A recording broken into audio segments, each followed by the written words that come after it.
Kia ora whānau, hola familia, bienvenidos, welcome back. My name is Cyrus Henry. I've been a bit quiet lately. I've been balancing what seeds I am nourishing for the now and what seeds I am nourishing for the future. My YouTube channel is the seeds that I'm nourishing for the future. I know it takes a bit of time to water these seeds to bear the fruits that I'm wanting to eat. And so I've been focusing a lot on my channel and not really watering the seeds that are going to bear fruit for tomorrow. And so I've been just focusing on a bit of my projects now. And so what I mean by seeds is my projects for now and my projects for the future, and those projects that'll give me fruit. That fruit could be work, could be money, could be things that help create the life that I desire to create. So thank you for being patient and welcome back.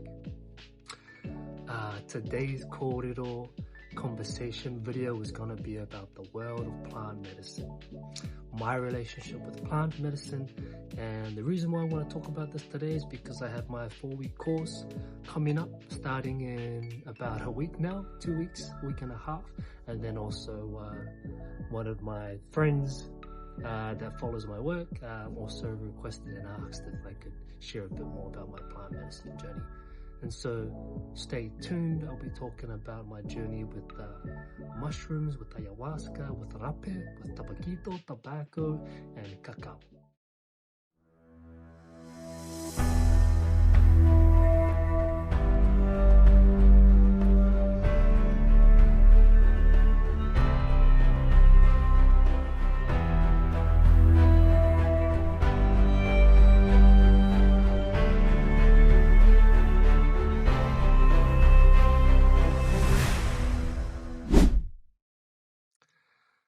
So, plant medicine, my relationship with plant medicine.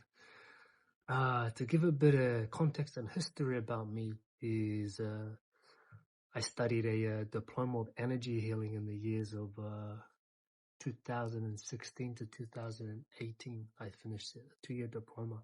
And before that, I was working for a year with a mentor who was a clairvoyant and a healer. And then before that, I was on my own kind of self-discovery and self-study of self-development and healing.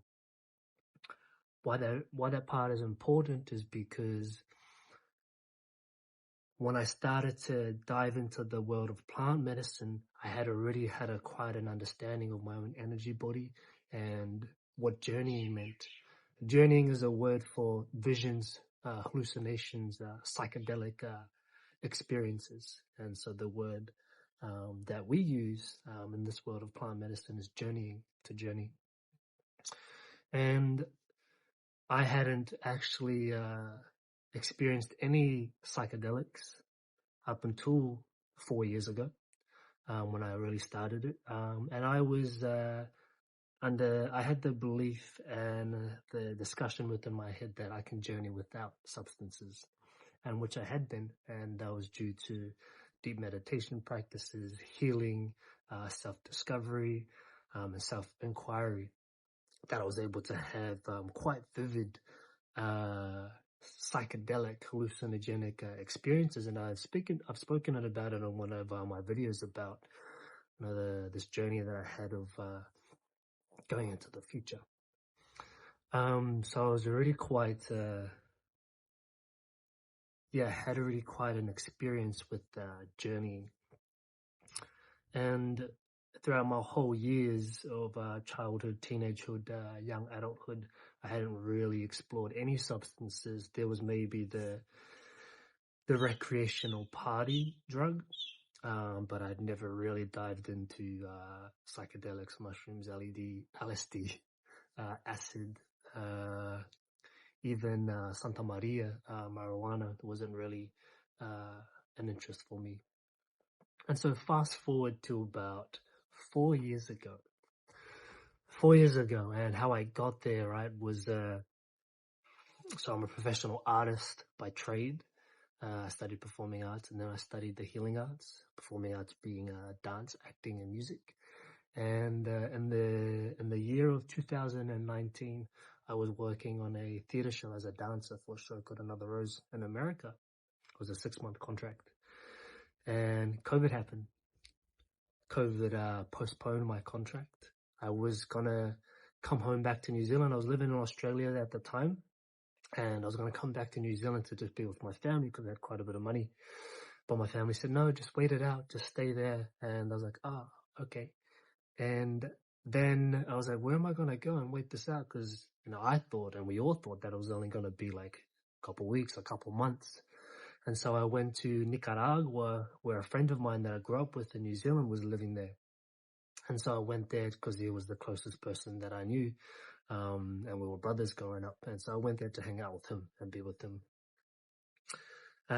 His environment, which would have been my younger environment, as a teenager and as a young 20-year-old, was more of a party vibe at that time. I was a bit more in my own solitude, a bit more in nature and in that space of wanting to be in my own spiritual sovereignty, if you will.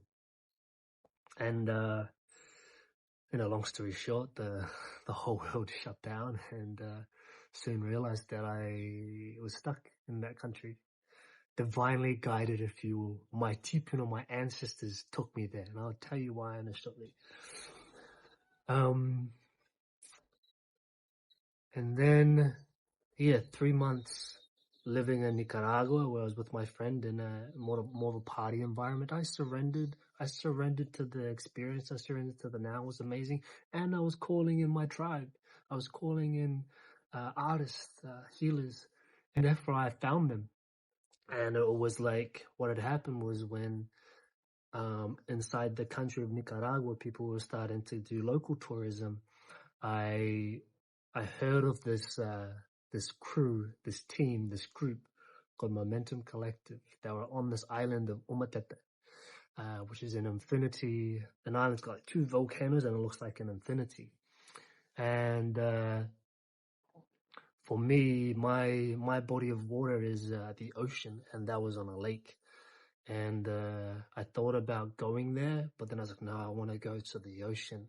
I want to be closer to the ocean. So I decided to no, I want to go to this place called Popoyo, and I'll call them in.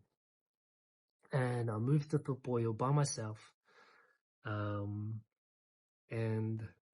I was calling them in, and literally the next full moon, I had met a girl, and I happened to be bartending. I've never bartended before, but this woman met me at my dance class that I was teaching. I was teaching salsa, and she asked me had I ever bartended before, and I said no, but I can learn. She's like, great, I'll give you accommodation for exchange for bartending for me a bit. And I was like, great, I'm a fast learner. And literally that first week, I met this woman on the beach, and they were looking for a bartender for a sober party, and I was like, yes. And it's open kombuchas because you have to pop the kombuchas. And for me, being a Kiwi, I can pop a bottle with anything.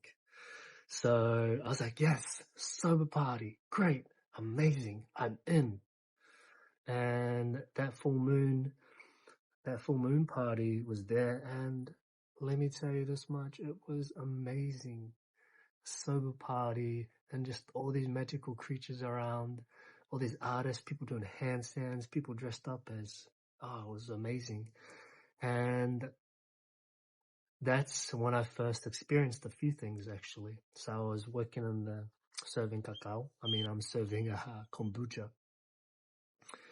And I had already started exploring cacao, but only the cacao powder. I never knew there was such thing as ceremonial cacao. And that night I experienced my first ceremonial cacao. I experienced my first mushrooms, because there was mushroom chocolate going around. And then I also witnessed for the first time Rapeh. And this was the first time I had experienced ceremony. I was so interested. I was so curious. All these people sitting in a circle. The cacao's passing around. Everybody's saying prayer. There's a song happening. And then after the cacao, someone's blowing stuff at someone's nose. And for me, coming from a Western society, something up the nose, it must be cocaine. But I pulled that back and I was like, Let's not judge. Let's get curious. Let's get curious. And then, yeah, that was the first time I experienced really my psychedelic. I didn't really have any like visions or anything, but I felt it. So that's a little bit about how I got there. That week later, the woman that I met, who was actually an Aussie girl, of course I find the Aussie girl in a foreign country. She asked me, she said, Cyrus, we're serving ayahuasca next week. Would you like to sit? And I was aware of what ayahuasca was and aware of that when she shows up in your field, then it's time. It was time.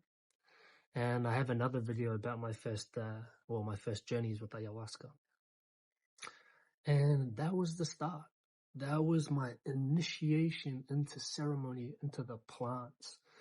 And so from there, I set ceremony basically once or twice a month for like a year and a half, 2 years, with Mother Ayahuasca. Yeah, I was sitting with Cacao every day. And then eventually I started sitting with, about a month or so later, 2 months later, I started sitting with Rapeh every day. Then I also started to witness, tobacco and what they're doing with tobacco. And I have a big resistance to tobacco, to smoking, because of growing up in a household that was with a lot of smokers. And so I just don't like it. But I let go of that judgment, and I thought, cool, I want to get curious about why they're working with tobacco in a ceremonial space, in a sacred tapu space. And so these were the medicines that I built a relationship with: cacao, Mother Ayahuasca, tobacco, rapé, and then also mushrooms. Why? Why did this happen? Why did I just go forward?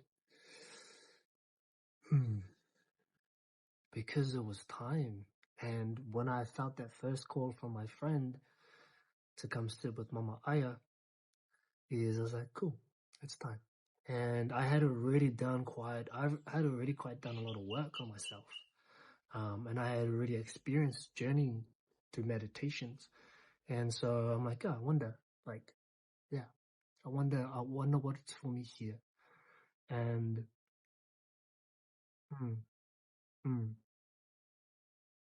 there was a lot for me there. Like the person you're witnessing now is a result of those 2 to 3, 4 years, the last 4 years now, sitting in ceremony and unraveling to this world of the medicine man, shamanism, the plant medicine kingdom, the teachers of the plants. All that you're witnessing and experiencing now in this moment is a result of that. Now, those 3 years in Nicaragua and the last year I've been in New Zealand, but specifically those 3 years, felt like 5 to 6 years of training in healing, training in shamanism, training in the medicine man, training with the plant medicine kingdom. Wow. So, what motivated me to sit with the plants is because I felt the call and I answered. And because of my foundation in healing and in the energetic esoteric worlds, it made a lot of sense for me. And so, what are all these plants? So I want to go through each plant that I've just mentioned and share about my relationship with them and the journey with them. First, I'll start with cacao. Cacao is much more widely known. Cacao meaning the fruit of the gods. The cacao bean was traded by the Mayans as currency because they knew the value of this plant. Cacao is a teacher plant. It is a teacher of love. Cacao, what it does is it releases the chemical anandamide, which is the bliss chemical. And what that does energetically is it opens your heart. Physically, what it does is it expands the blood vessels of the body and the heart, so more blood can travel to the heart. And my belief, just a little side tangent, as to why dogs cannot eat chocolate is because dog, if you spell it backwards, is God.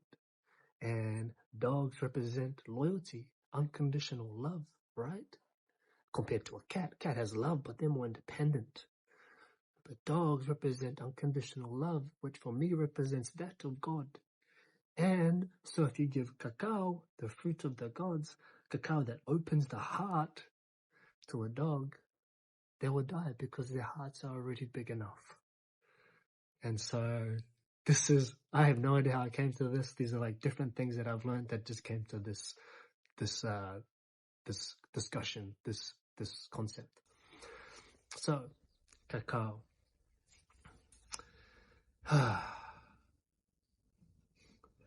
I sat with cacao for about 2.5 years every day. I probably had 2 cups. And I have like a cup this big, but I would fill it up with cacao that much, like the ceremonial cacao, and then I have 2 of those cups every day. That was me every day.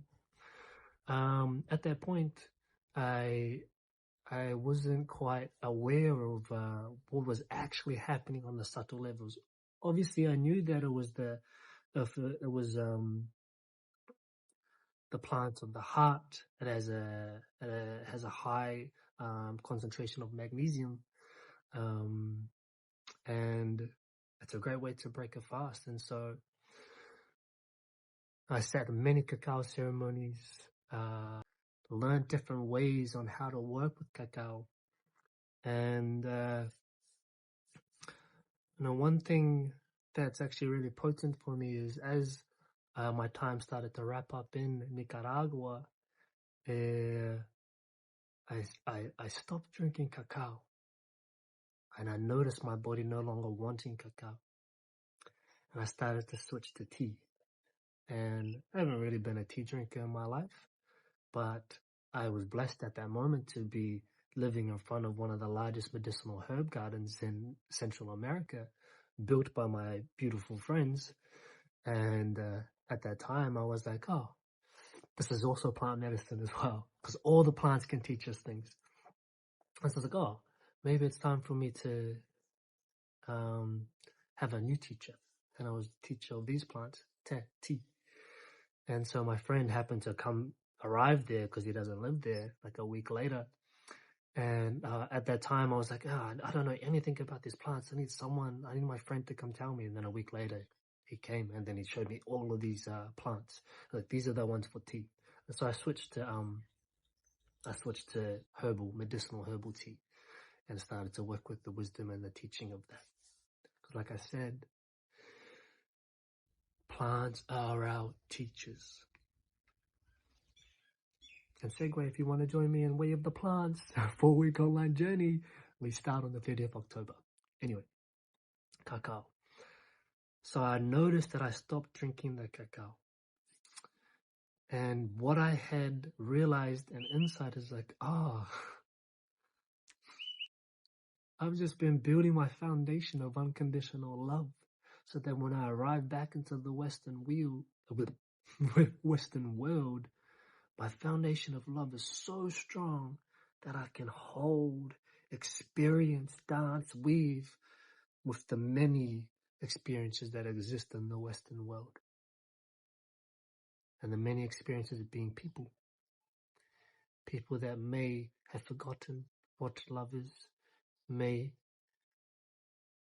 have a calloused, wounded container of love. And so here I am.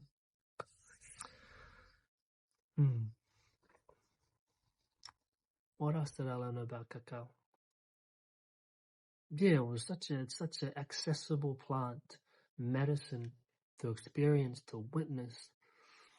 And the biggest thing for me was that I do notice, and as I tune in now, is that the energetic foundation of my heart space, my heart chakra, is so rooted in love because of the time I spent just sitting with cacao intentionally every day.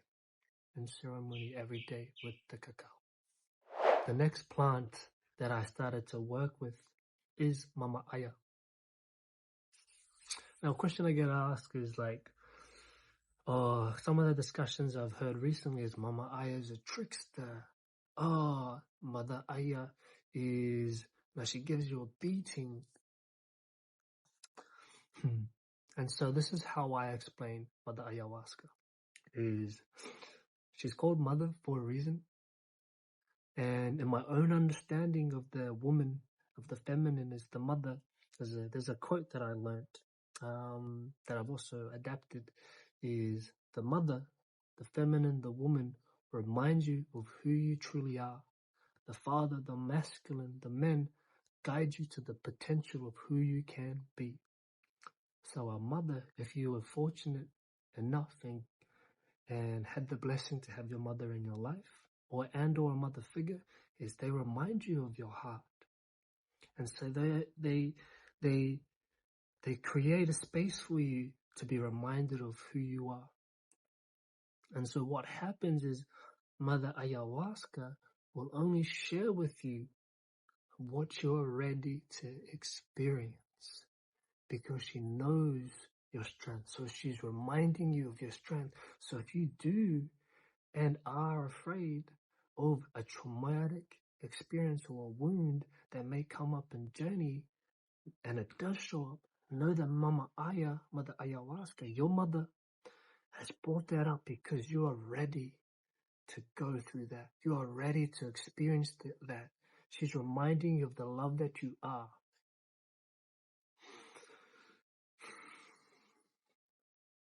And so it's like Mother Ayahuasca creates this nest for you to experience your darkness, because the mother knows darkness, because you were born from her in the mother's darkness, in the dark waters of the womb. So Mother Aya just cradles you there to allow you to experience your darkness, so then you can illuminate. And how do you illuminate? Because you bring awareness to, you see with your inner eyes, your heart, and all parts of you, you illuminate the darkness. And she shows you that because she knows you're ready. There's Mother Ayahuasca.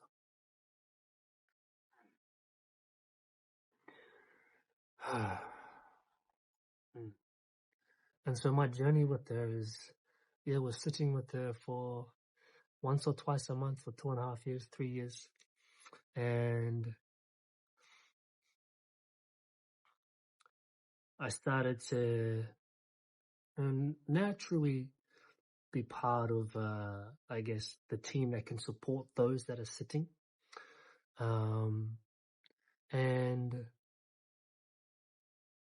I had a lot of activations and initiations through the journey with Mama Aya, like the ego death that I have the video on, my first ego death. That was a huge initiation. And also at that time, I was also going through my Saturn return.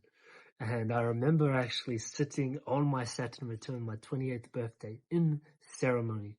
And in that ceremony, I was blindfolded. I did a 24-hour blindfolded day. And then I was going to open my eyes at the end of ceremony, which is an all-night ceremony in the morning. But I was peeking throughout the night. And in that ceremony, actually, I remember just this huge Saturn right above me.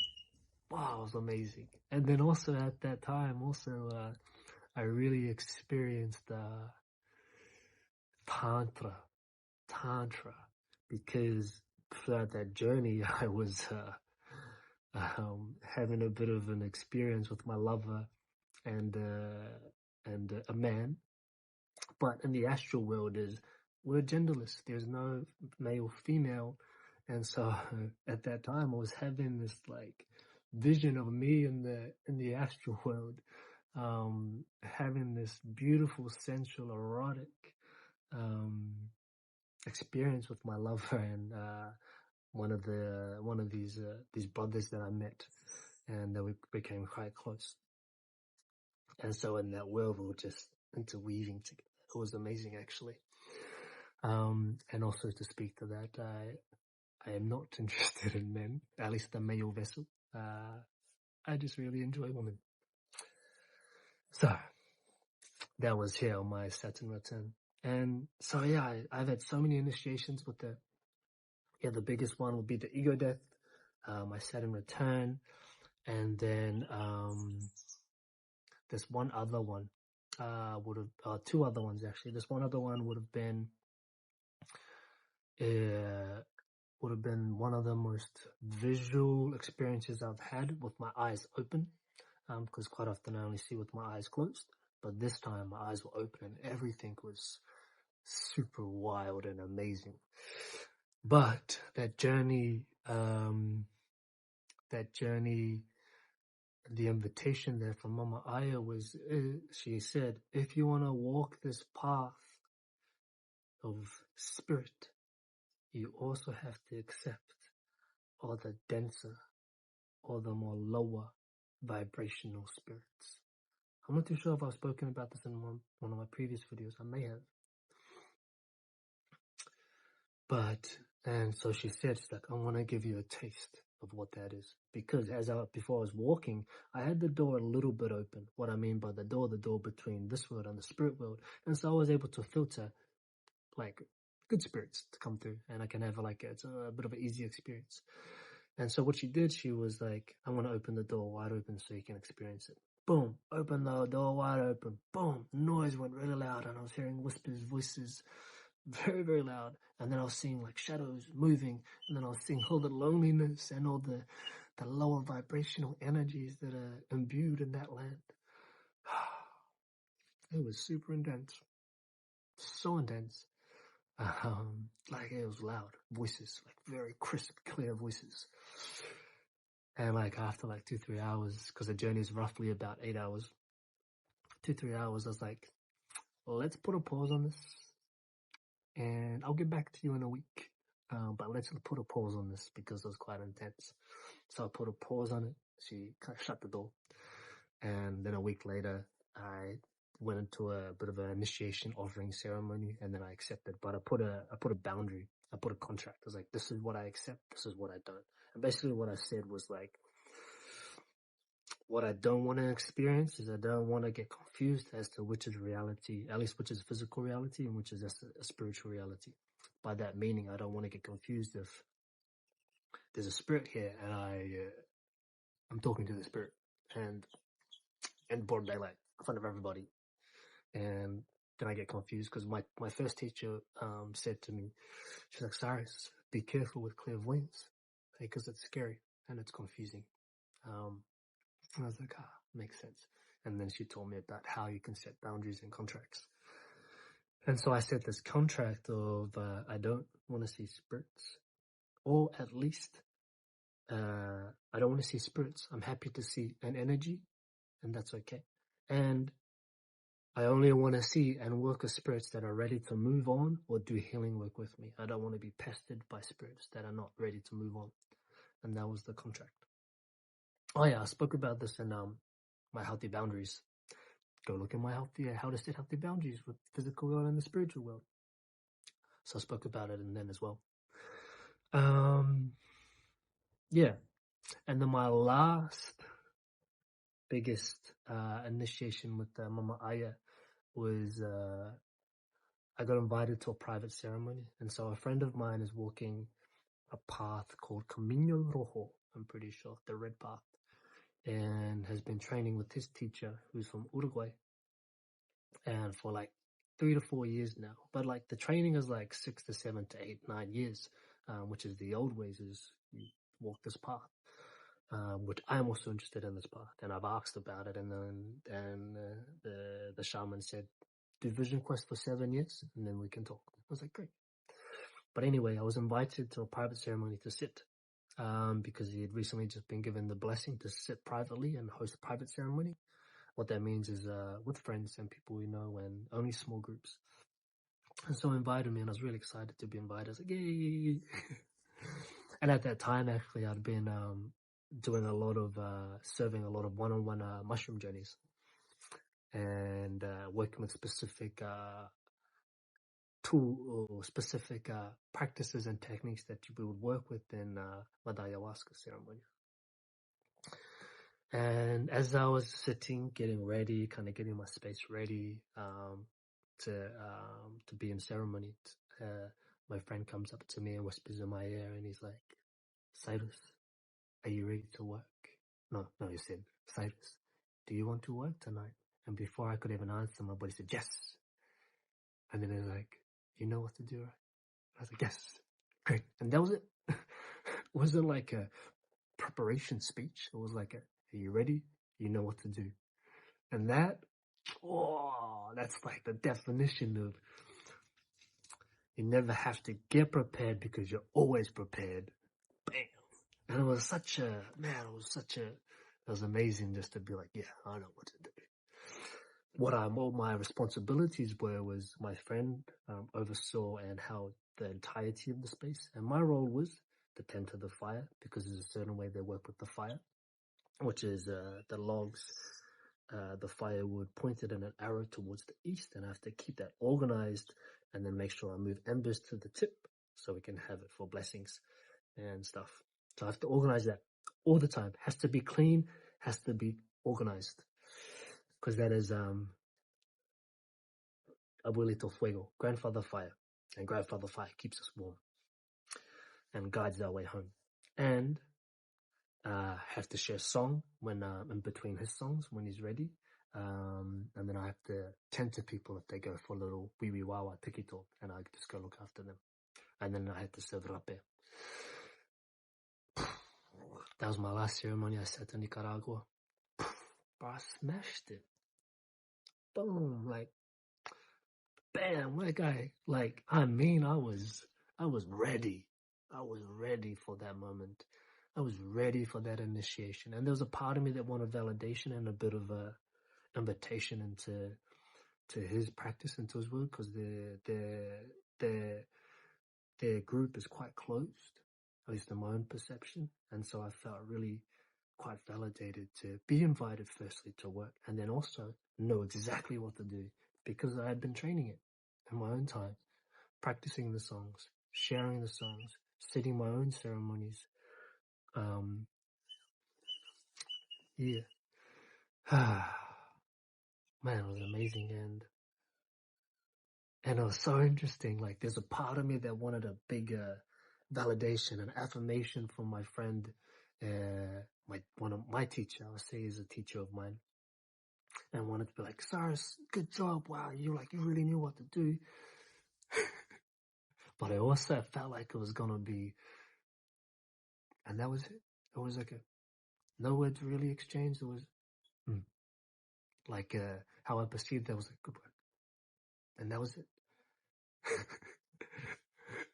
There was a part of like, actually, it's like when did you learn to play guitar and sing all those songs? Is that new? And I was like, no, I just don't really sing or share music in the ceremonies because there's so many musicians there.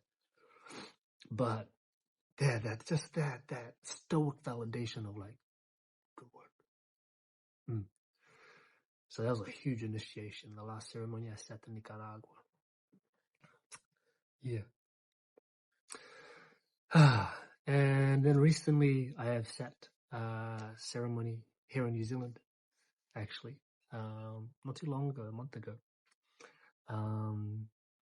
Was invited actually to facilitate ceremony. I said, let me ask some of my mentors first. One of my mentors being the person I just mentioned, and then another friend of mine. And I thought they would say no. But they both said, it's up to your own discernment. If you trust the space, if you trust the person, then that's up to your own discernment. And so, yeah, I am currently interested in walking this path of being a medicine man. It makes sense for me. It feels effortless and natural for me. And that path is continuing to sit in Vision Quest, which is a 7-year journey. 7 years meaning I go back every year and I sit in Vision Quest. What is a Vision Quest actually? Vision Quest is, this tradition is a 7-year journey. The first year is you sit 3 days and 3 nights in the jungle, no food, no water. You have Temazcal and Mother Ayahuasca ceremony before and after. Yeah. Then the next year, I think, is 5 days and 5 nights, and then it increases over the 7 years. So that's the journey. For me, like my first Vision Quest was really, really easy, because I had already, I was already far. I had already had a long practice fasting, because I've been intermittent fasting for like the last 8 years, and then I'd explored extended fasting for 14 days, 7 days prior to the Vision Quest, and then I was exploring intermittent dry fasting, and I'm very comfortable with myself in the darkness. So it was a very, very effortless. It was a holiday experience for me. So that's a Vision Quest, and so each year I'll go back to set Vision Quest and continue my path along this. Anyway, yeah. So I set ceremony last month. And I wanted to see if it was in alignment with the Ato of the Spirit, and to see how it flows. And yeah, it was amazing, actually. Very effortless. What's most important to me is a space of pono, a space of honesty and truth, a space of purity.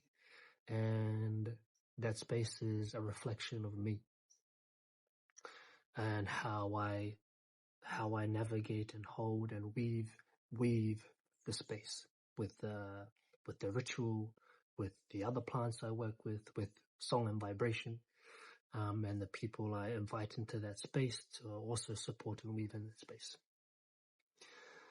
So that is my experience with Mama Aya. And my vision is to the last like 10 years of my life is just to serve medicine, serve ceremony. That is how I want to walk out of my life, is serving medicine, serving ceremony, and to be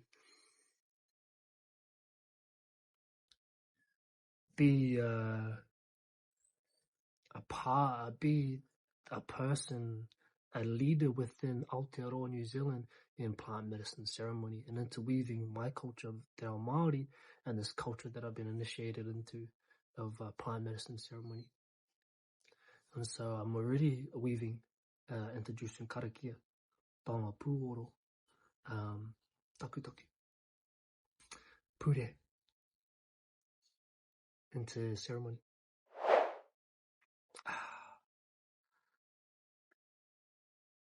Mushrooms. Las honguitos. La niños. So,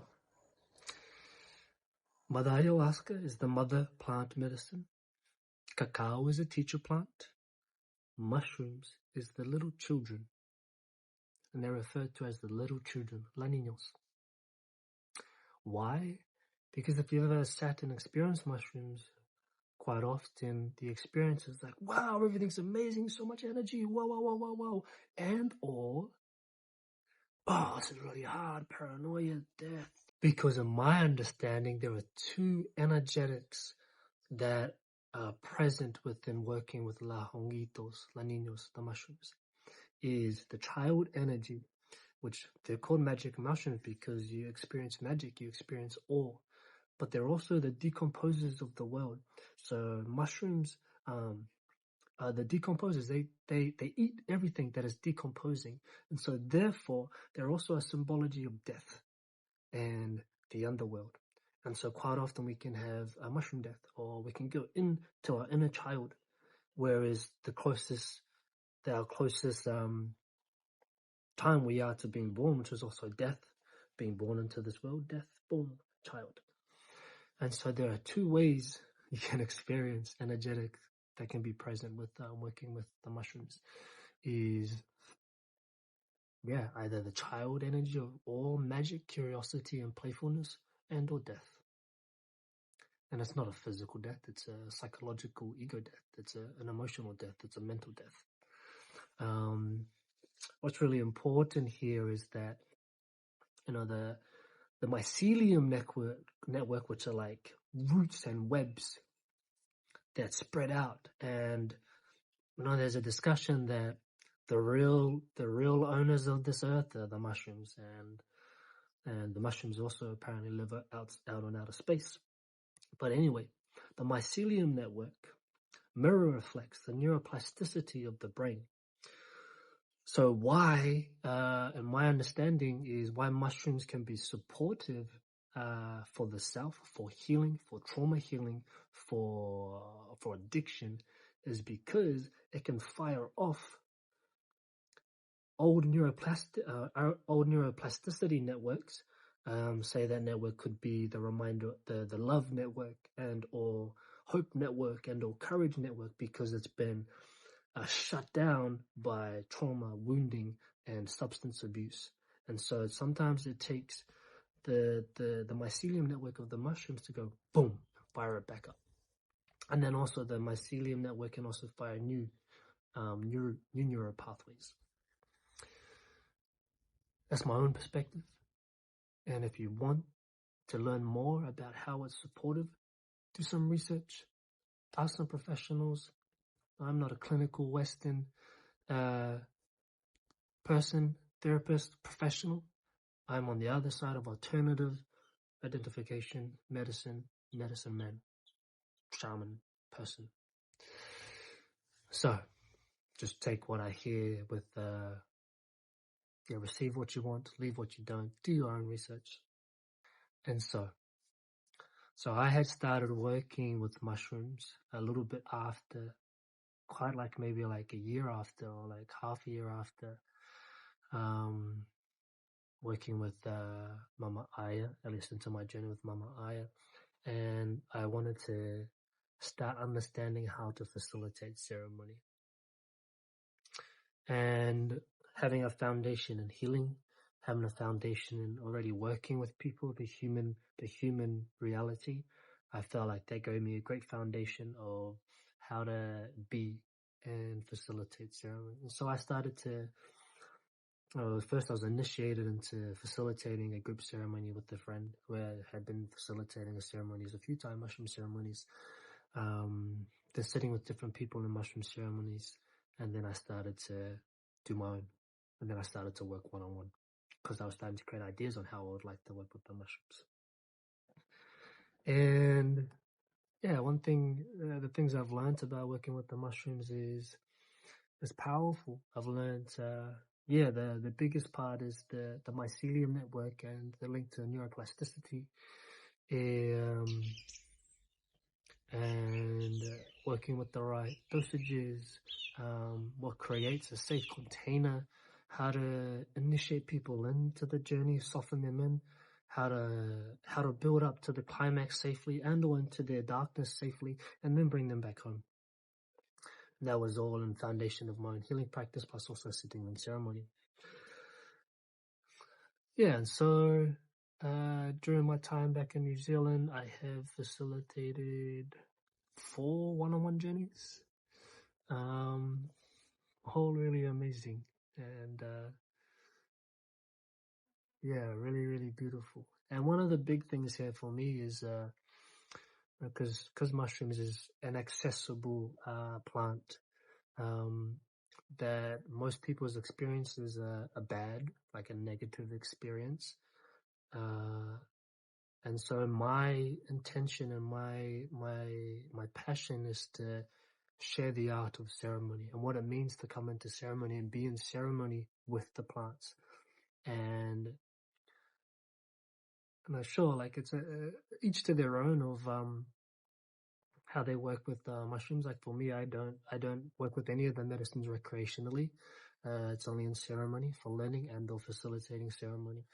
And so my passion is to initiate people into the art of ceremony working with the mushrooms. And by working with me and sitting with me once, then they can understand what it means to sit in ceremony, to be in a space of prayer, to be in a space of sacredness and tapu, to be in a space of intention and healing. Because, like I said, teacher plants, that's a big word, because they are there to teach us. And the mushrooms here are to teach us about the child, wow, magic, wow, awesome. And then also the inner child that may be suppressed, and then also death, and then also learning. So that is mushrooms.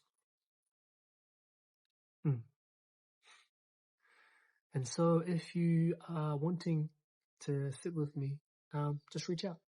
I am in New Zealand, so yeah, I work with mushrooms, and recently working with Mama Aya, but mushrooms is more available for me to work with. Rapeh or Rapeh. What is that?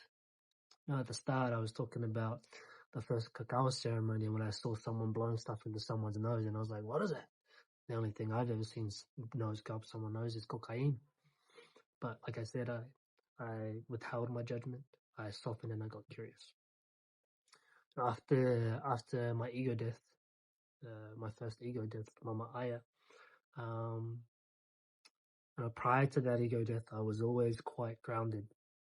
Grounded because I consciously every day had a grounding system, and I was always grounding in. After that, basically, I was not on the earth. I was so like, wow. And so I was like, ooh. And like for me, my own understanding is if you evolve in any capacity, then you also need new tools, new practices, techniques to support that, because the old ones won't work anymore. And so my beautiful friend, another friend, he serves this medicine, Rapeh. And basically what that can translate to is shamanic snuff. What is Rapeh or Rapeh? Different countries pronounce it differently. I used the word Rapeh. Is basically what it is. It's tobacco cooked and grinded up into a fine powder, and then it's administered up the nose. The most important part is you don't sniff it because it'll go down a different track, but the person administers it up the nose, and then it goes down the sinus tract. And what it does is physically is it clears any parasites or bacteria in the sinus tract. Energetically, it grounds you. It brings you right into your body. And so this is the intention of Rapeh, is to ground you into the body. And so quite often is how it's worked with is it's offered at the start of ceremony to bring everybody in, and then it can be offered at the end. And so I asked my friend, I was like, can you teach me about this plant? And it was amazing. He did. We sat, I had, cause you need a specific tool. So I bought one, and then he showed me, he's like, cool, this is what you can do. This is how you do it. And this is what it is. And I was like, wow. And so I started to sit with Rapeh like once, twice a day, every day for like 2 years. It became a daily part of my practice to help support me to grounding. And another initiation I had with Rapeh was after a ceremony with Mama Aya. One of my friends was like, can you serve me? And I was like, I've never served before. And I was like, great, it's time now. And I was like, great. Which is quite often what has happened in my journey with plant medicine, is like, it's time, do it. So I served my friend, and that was a bit of an initiation. And I served like 6 people straight after. Straight, like one of the things my friend taught me, he taught me how to serve, how to work with Rapeh. I was like, you do a prayer, you call in this, and that. And I was like, cool, can I do a Māori prayer, a karakia? And I was like, yeah. And so as I was serving people, I was doing karakia for each serving. Rapeh. Yeah, it's a great medicine to ground into the body. So I serve Rapeh before any ceremony, to drop people in. Yeah, it is. It's quite a sharp experience because it is administered up the nose. But it's an amazing experience. And the different techniques you can use to blow.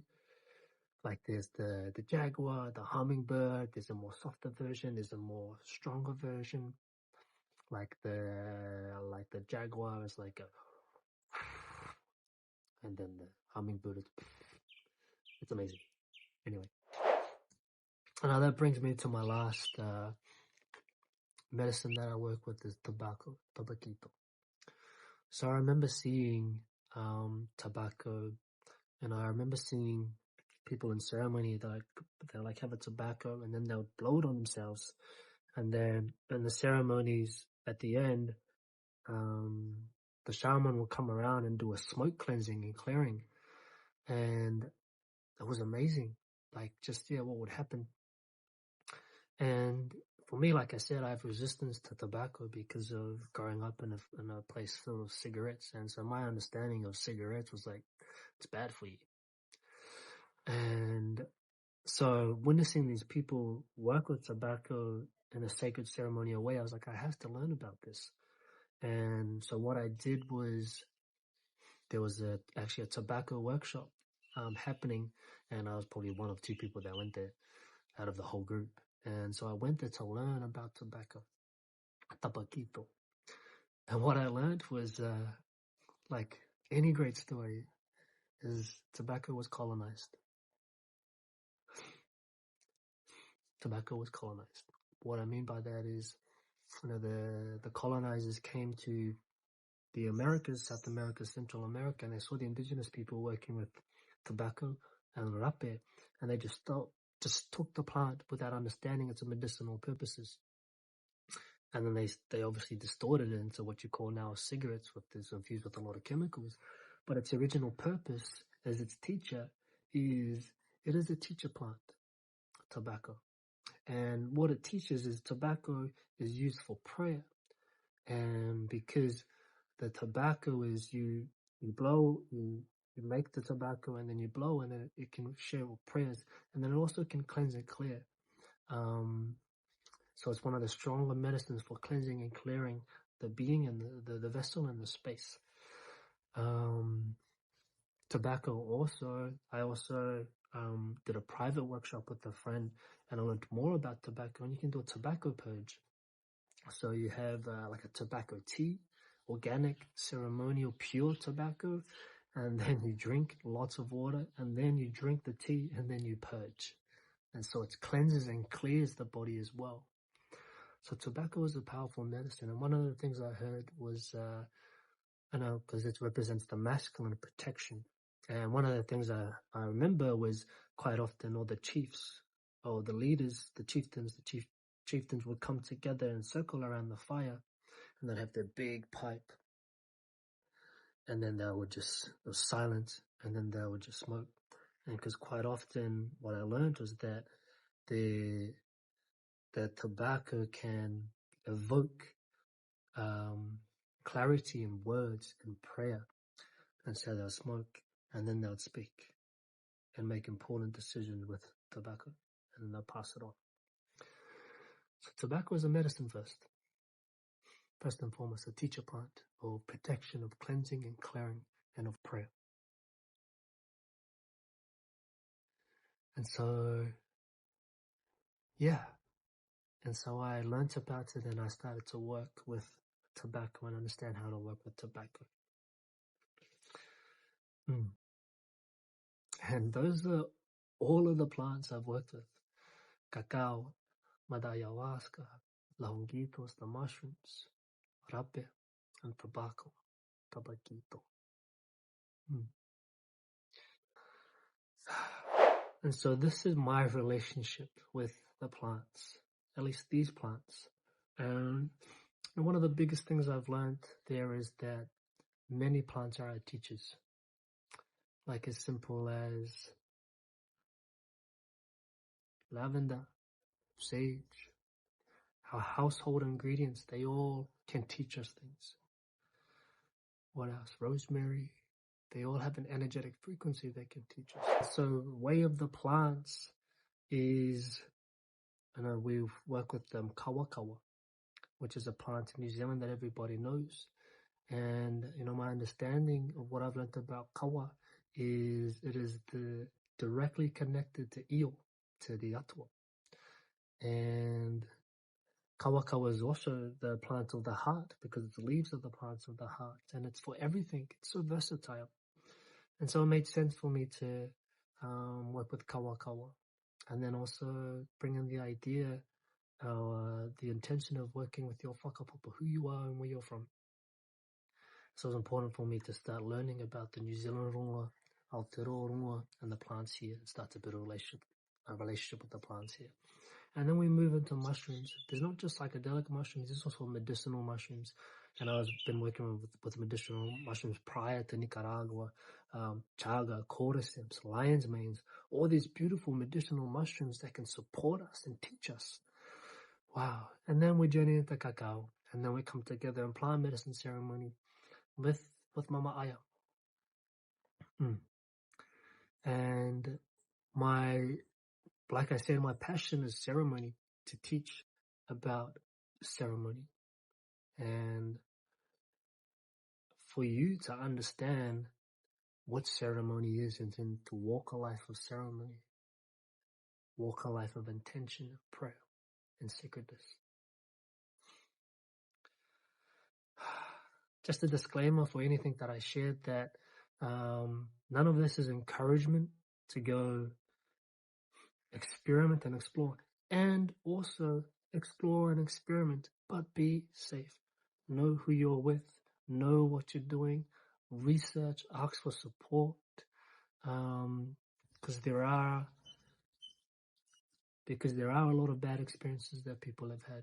And then also be discerning on the facilitator. Like a couple key questions here is, I would ask is, do you also sit with the medicine? So one thing that I like to share is, in my own judgment and understanding, is the Western clinical society, because they've just started exploring psychedelic therapy, is what they do, right? Which is Western medicine is, here you go, here's the pill, sit on the couch, put on some blindfolds and some headphones, and then I take notes. Yes, it serves a purpose, but it defeats the purpose of community. Because I was fortunate enough to understand that ceremony is family. It's about the children. It's about the land. And the people that I sat with were families. They had their children in ceremony because it's prayer, it's family. And there are stories I've heard of,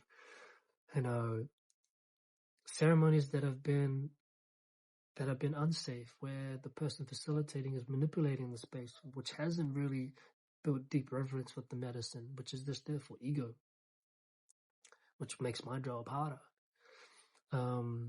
So, and another way to say it is, like, the clinical Western world is symptom-based. It's like, let's do things separately. You sit with the medicine, and then I take notes. Whereas in communities, we do the work together. For example, if I am serving you, I am also receiving the same amount of dosage. I'm doing exactly the same thing. But why I can do that is because I've taken the time to sit and build a relationship with the medicine. I've also sat with my darkness. I also have sat with my light. And I have a deep understanding of who I am. And there's more to know. And also I have a relationship and a comfortability and have had the experience of being able to journey between both worlds and to exist in both worlds, the spiritual world and the physical world. So be discerning on your facilitator. And it can be an energetic thing. And don't rush. Don't rush into it. Good things take time. Yeah, that's all. Be discerning on who facilitates for you. Trust your heart and your gut. Yeah. And so, like I said, is experiment safely. But disclaimer, I'm not encouraging you to experiment. So why work with the plant kingdom? Why work with plant allies? Why work with plant medicines? From my understanding, for me as a healer, as a coach, as a facilitator, if I'm working with you, there's only so far I can go. That I do have a bit of skill where I can journey a little bit into your consciousness, and I can journey a little bit into your internal world, but the plants, they can hold your hand as deep as you go. And they can walk with you deep into your internal reality. I only have a skill to walk a little bit into your internal reality, into your consciousness. So this is the value that I believe of working with the plant spirit, is they can hold your hand with you into the deepest, darkest spaces. I do have my own judgment of synthetics, such as LSD and acid and ketamine. Why? Because of my own judgment is there's no spirit. They have no whakapapa. They have no family tree. Mushrooms have a family tree. They come from somewhere in the plant world, in the natural world. Mother Ayahuasca has a whakapapa, has a family tree. It comes from somewhere in the spiritual world. And because they come from this lineage of plants, their family tree goes from plants, from the water to this, to that, and all the many people that have sat and imbued and carried this medicine and this wisdom, is they're imbued with an energetic frequency of grace and prayer. Whereas my own judgment of synthetics such as acid, LSD, ketamine is made in a lab, made under a microscope, and they have no spirit. But that's my own judgment. Once again, do what you want, but just be safe. So that is my relationship with the plant medicines. Yeah,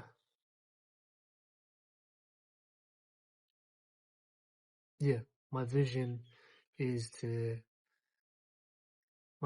that I'm already walking is to share the wisdom of the plant kingdom, to learn more about different plants, especially the plants here in New Zealand, Aotearoa, and to share ceremony in a space of healing, karakia, and prayer. So I wanted to share with you a testimonial that was shared with me from sitting with me one-on-one in ceremony. When I first started, I was asking for testimonials, but what was being shared wasn't really resonating. And I was like, why is it not working like the words that were shared? And then I realized that, the English language is such a 2D language. Most of our indigenous languages are quite poetic, specifically Maori and Spanish. They're quite poetic and descriptive and paints a picture. Whereas the 2D language is very, at least in my own understanding, energetically 2D. And so therefore I've been asking recently in the last maybe 2-3 ceremonies that I've facilitated for testimony in the form of poetry.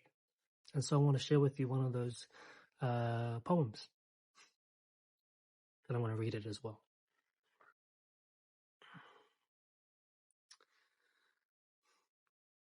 Open to receiving the medicine, open to receiving the medicine, the messages, the healing, the magic.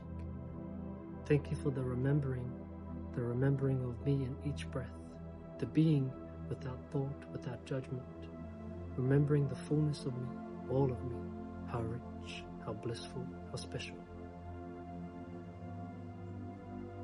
The fullness available always in the present, here and now, not in the realms of busy minds and circulating thoughts, in the here and now, in the call of the manu, in the corridor of the trees, in the breath of the wind, the inhale, the exhale, the letting go, the letting in, the letting go. Here and now, I see me, I feel me, fully, all of me. It's like meeting for the first time the darkness, the parts of me hiding, the parts that don't feel safe, the goddess, the medicine woman, the wound keeper, the musician, the artist, the lover, the free spirit. Finally, I listen. You all say we've met before, but I have forgotten me. I grieve for the times you weren't safe, for the spent disconnected. I grieve for the times you weren't spent. I grieve for the times you weren't safe, for time spent disconnected, without all of you, without all of me. I'm sorry, I wasn't aware. Time to listen. Here and now. My inner child shares a secret, forgotten in adult evolution. You are free. Free. Free to play, to laugh, to express, to be. Here and now you are free. Wow. This medicine, beautiful, profound, grounding. The message simple, follow the flow. A call to listen, to feel, to sit in stillness, to follow the flow. Here and now, I thank the fire for your spark, your guiding light, your passion, for awakening my inner flame. Thank you, Firekeeper, for your deep listening, your trust, your devotion, your service. Thank you, plant medicine. I'm in awe of you, your wisdom, your offerings, your love. I am grateful. Thank you, thank you, thank you. Now time to rest, to nourish, to integrate.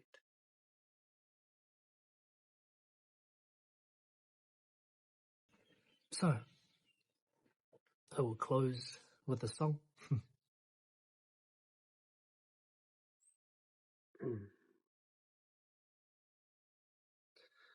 Close with a song. This is a song for Ayahuasca.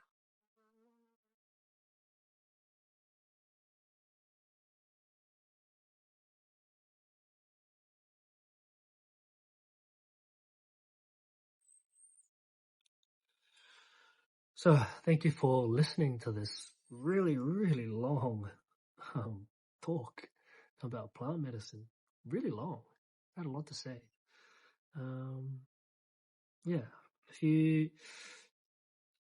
I hope to see you on one of my journeys. I will be running Way of the Plants monthly, at least most of the year, monthly. So there's always going to be an opportunity, but don't let that opportunity slide. And I look forward to sitting with you.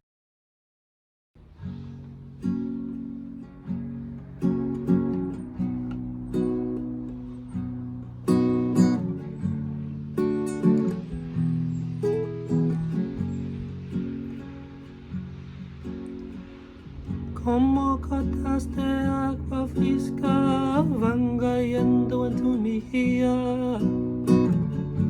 La madrecita está limpiando tu corazón.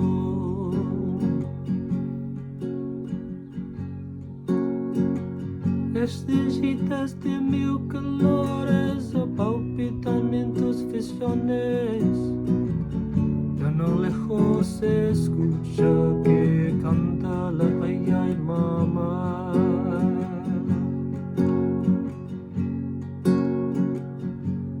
La luz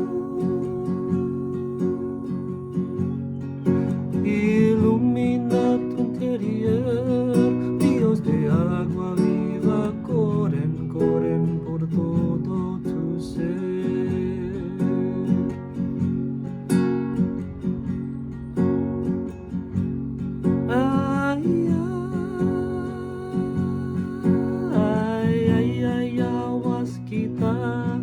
Cura, cura, cura, cura, cura a tus hijos.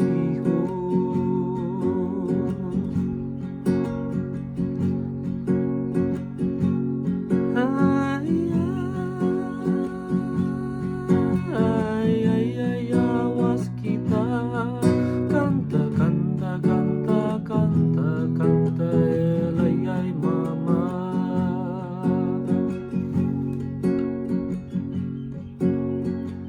Como gotas de agua fresca van cayendo en tu mejilla.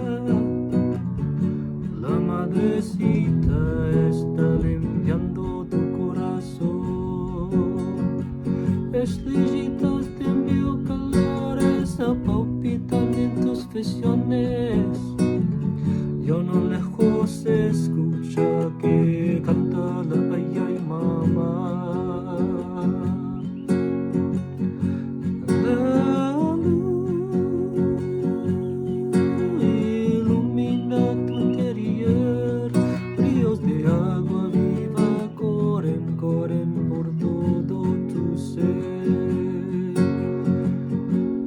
Ay, ay,